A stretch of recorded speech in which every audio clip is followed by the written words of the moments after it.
What's up mga kalit, mga napansin nyo lahat. May pahabol pa tayong gagawin dahil bukas ay may pasok na. So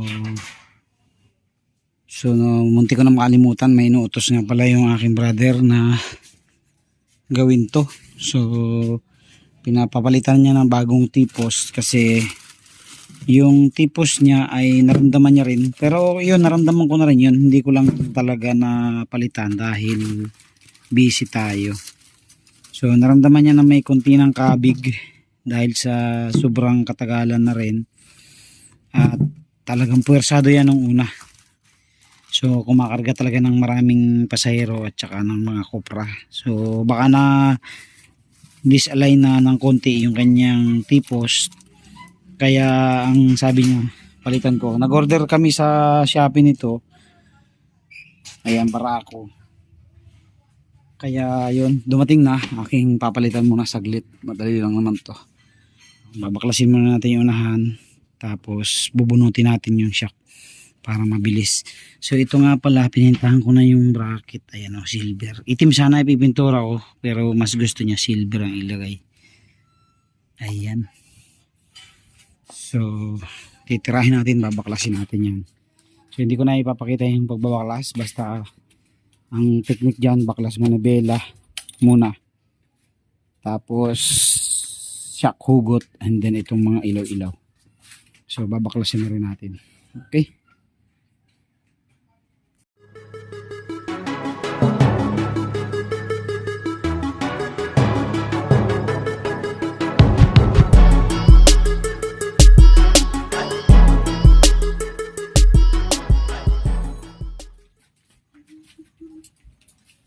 Otong malangoy, lumitoge.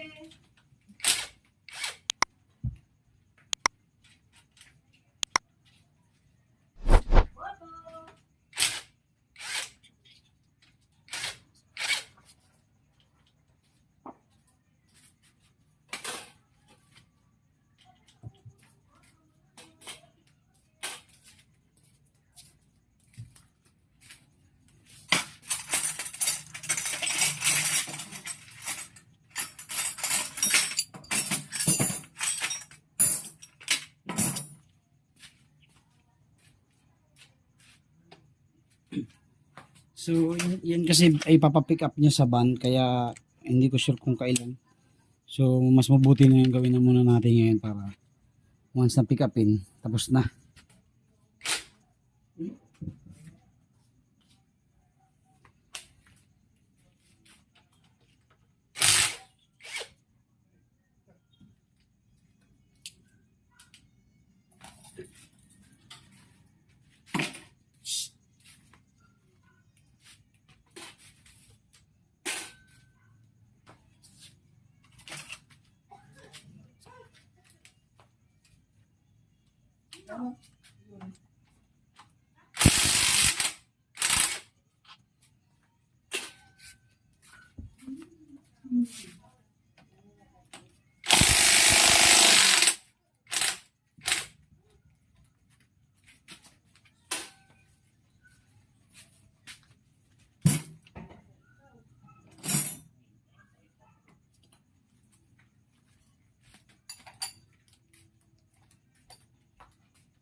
Lagyan muna natin tanda mga katuwid yung haba para mamaya hindi na natin ma-adjust pa.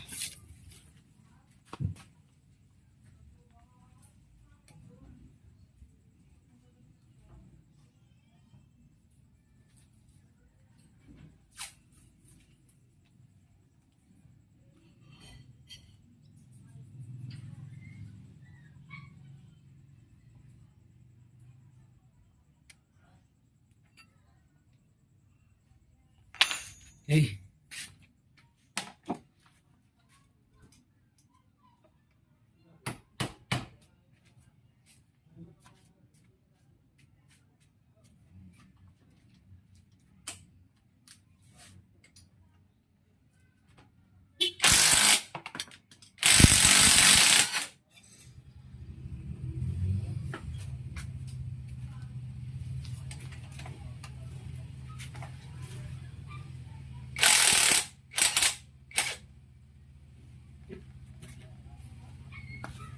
So, kailangan nating hugutin guys kasi may ano to, may ulo. Hindi siya mahuhugot.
Ay.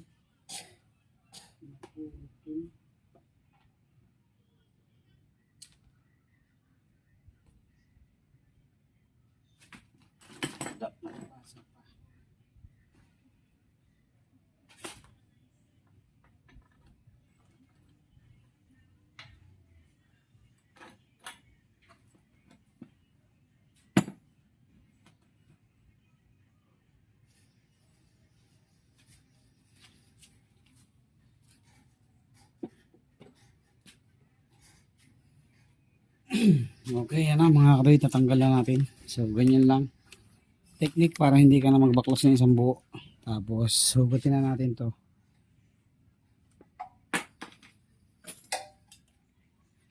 Yung K-post.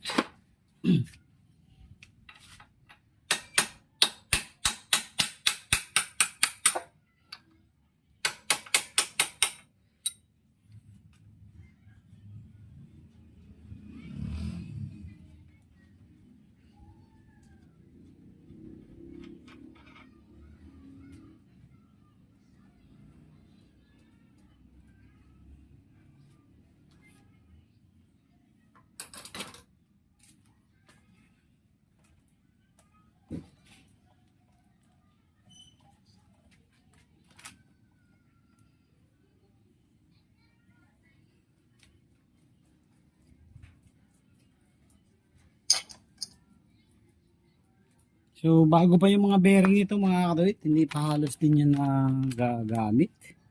So tingnan natin. So yun na rin lang ilalagay natin doon sa pinapapalit natin.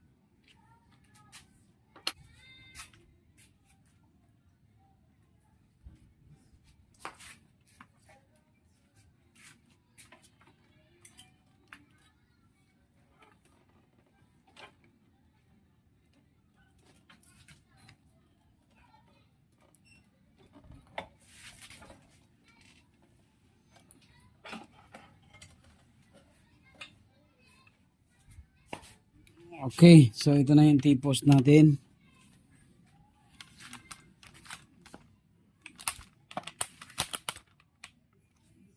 Ayan.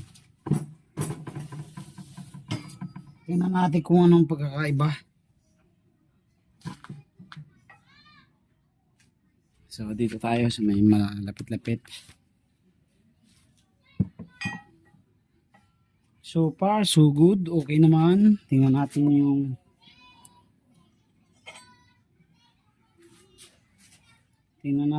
ilalim. So, okay din naman yung ilalim. Kaya lang mas makapal to. Mas solid to. So, kung mapapansin nyo,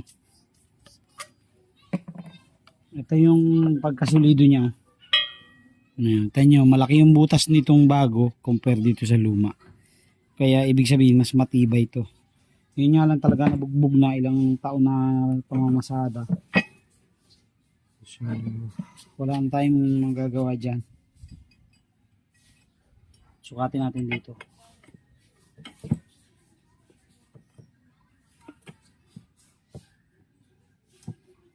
Okay naman. So, ililipat na natin dito yung bearing.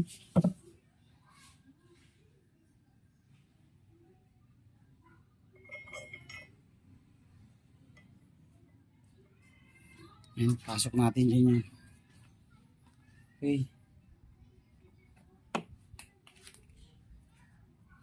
Okay mga kabait.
Ayos mga kadito. Lapat na lapat.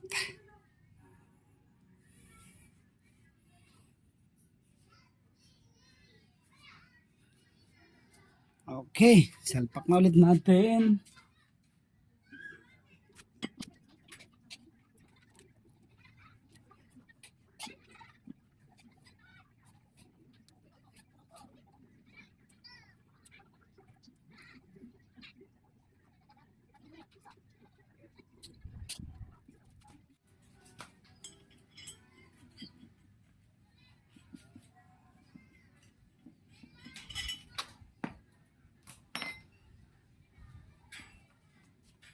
So, far okay naman siya. Pasok siya.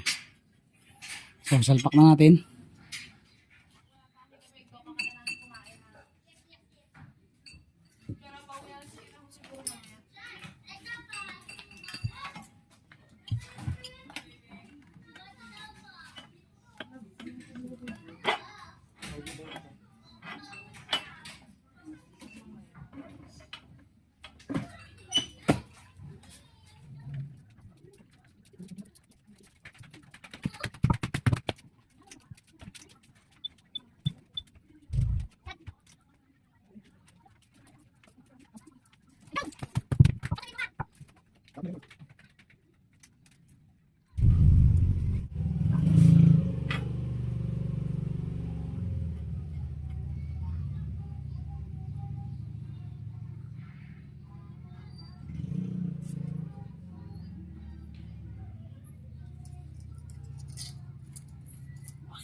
Huwag niyong kalimutan tong cover.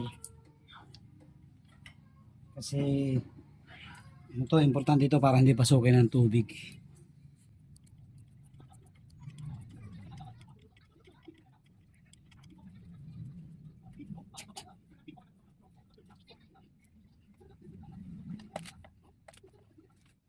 So masyadong malaki yung nabili natin pang higpit, pang Inmax at pang ano yun eh, pang ibang motor. So kailangan ko pa palang bumili ng isa pa.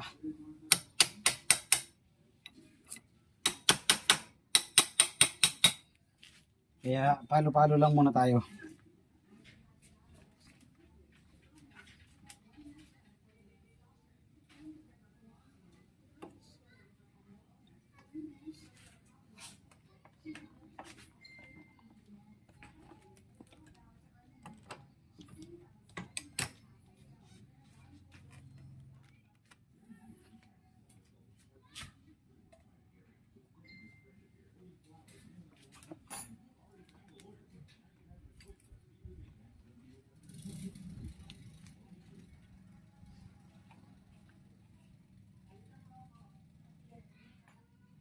Okay.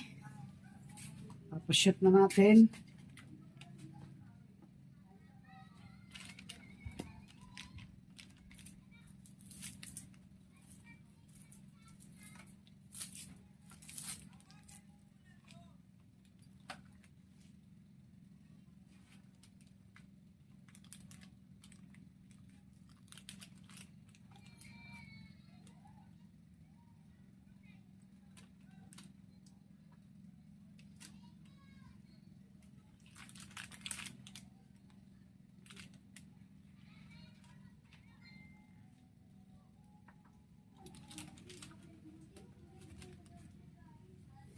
Okay, so yun na mga kabait, na shoot na natin yung ito kasi kailangan shoot to, magkabila yung pinaka bracket ng headlight tsaka ng dashboard.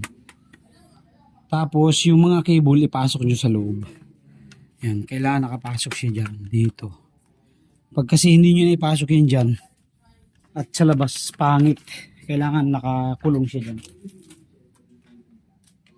So ilagay na muna natin yung manibela para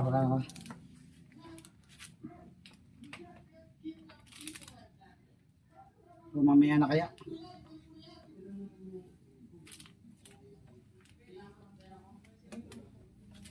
Pagpalian muna natin to.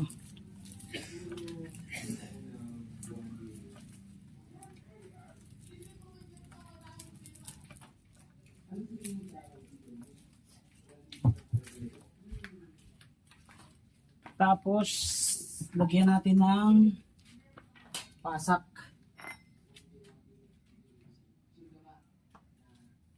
So, sukatin pala muna natin kung kasi yung tornilyo natin.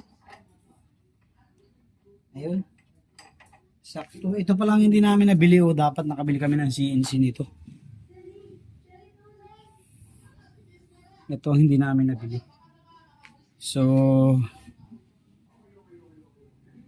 kapag naligaw ako ngayong linggong to, bibilang ko to. CNC na ganito. Bubunutin ko muna yung isa. Yan na lang ang kulang niya sa CNC.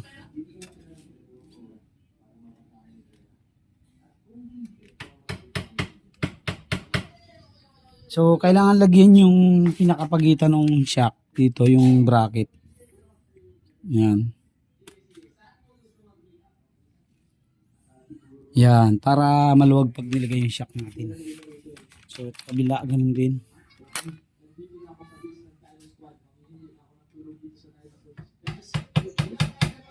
Gamit lang kayo ng flat screw.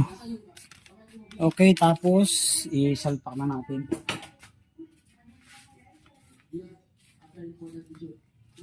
So hindi ko na pinaghiwalay kasi matrabaho pa.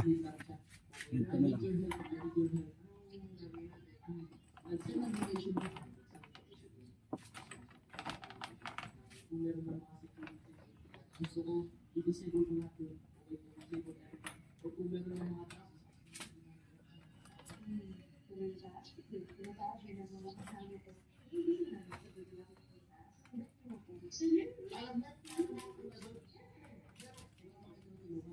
Ayan na mga kadoy, tapos na tayo. So pinapantay na natin. Mahirap talaga pag walang katulong na mag-ayos niyan eh. Kailangan talaga may katulong. So ito ang pinapantay natin.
Ito na mga kadawit at nakatapos na tayo.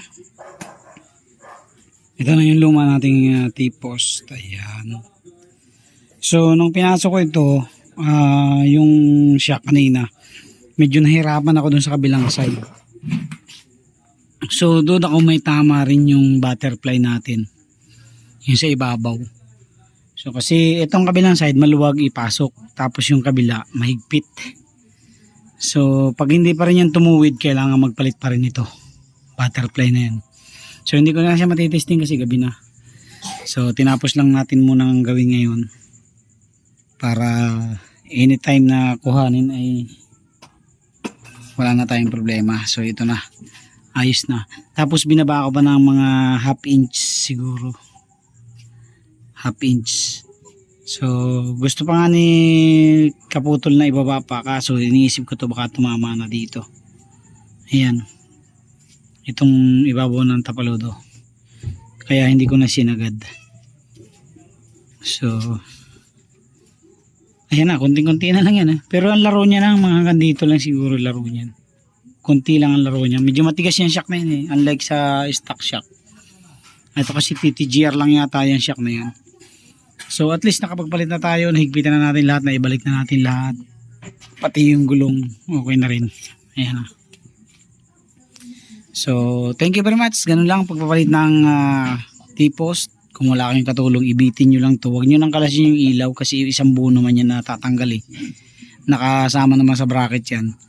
So itali nyo na lang para hindi mahatak yung mga wiring. Tapos hugutin nyo itong shock, sabayin nyo na. Huwag nyo nang tanggalin yung tapalodo kasi matrabaho pa eh. Ayan. Ito kasi sa akin nakabutas na yun dito. Binutas ko na yan para lumusot doon. So bali talagang isang tornilyo na lang ang nagtitibay dyan. Ito na lang. Pero dito medyo hard to insert pa rin yan. Dito sa ibabaw. Hindi naman siya yung sobrang luwag na luwag. Okay, so yun lang. Thank you very much. God bless po sa inyong lahat. Ito na yung barako natin ready for biyahe na sa mula na yan. So uwi na yan anytime soon. Dahil ipapabook na yan sa van. Hindi kasi siya pwedeng ibiyahe ng malayo dahil naka rim set na maliit. Ay napakaraming lubak sa Quezon. Grabe lubak dun. Kaya sabi ko ipatransport nyo na lang para safe. Ayan, bago na rin yung shock niyan pala, Saiyan na shock. Tapos yung mga stock niyan, hindi ko alam kung kailan nila kukuhanin. Ang sabi ko na lang din, additional, pagka naiuwi niya, tanggalin niya na yung center stand kasi tumatama dun sa swing arm.